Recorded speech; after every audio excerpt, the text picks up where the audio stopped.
In this video, we will see 3 examples of images corrected with gradient correction and compare them with the results we can obtain with MARS. This image has a well-visible gradient from green to reddish tones to the left and probably a more illuminated center. To correct it, we first try with the default parameters and structure protection deactivated.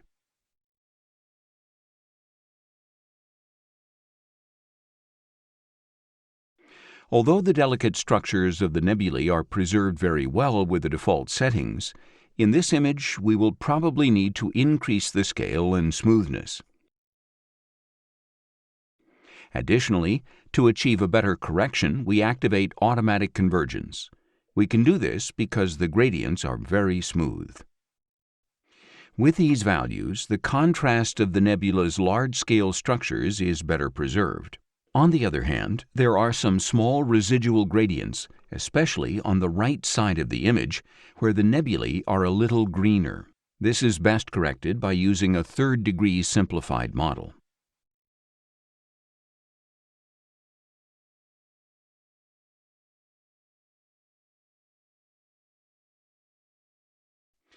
With the use of the simplified model, we correct these local color variations much better.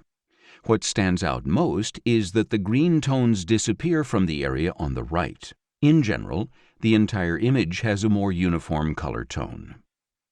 This result may seem correct, but what happens if we apply the gradient correction with MARS?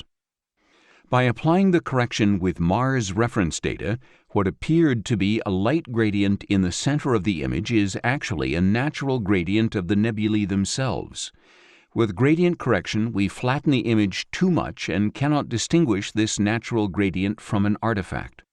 We can only correct this by having a reference map. Additionally, with MARS, we completely corrected some color variations that still persisted in the image. Only with MARS can we differentiate a natural gradient from an artificial one. This is a correction impossible to make with the intrinsic data of the image.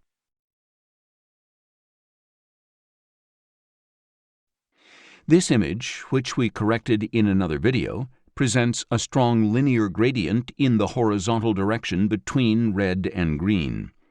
To correct this, we use a first-degree simplified model that models this linear trend.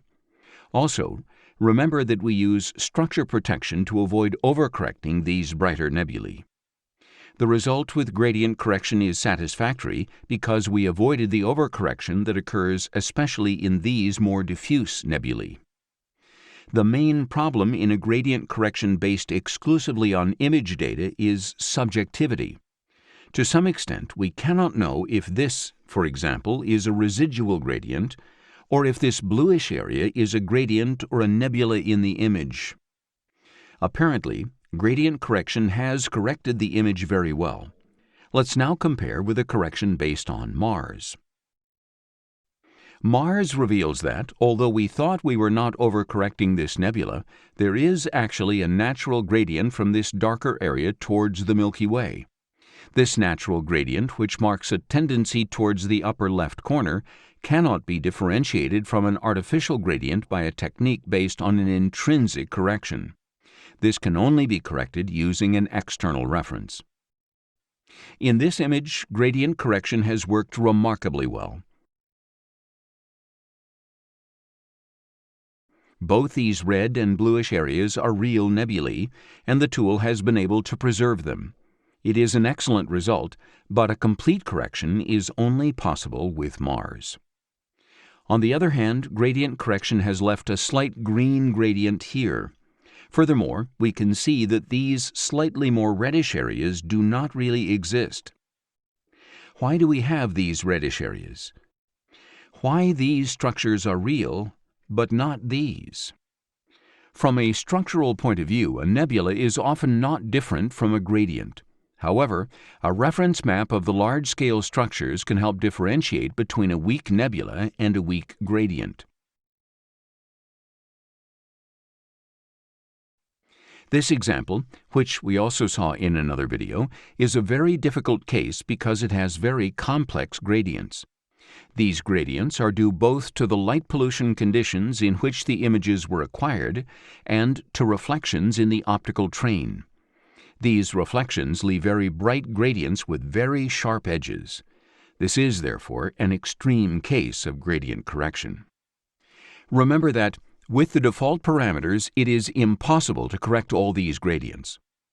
The main problem is that these gradients on the left are small-scale structures with well-defined edges. To correct them, we must decrease the scale.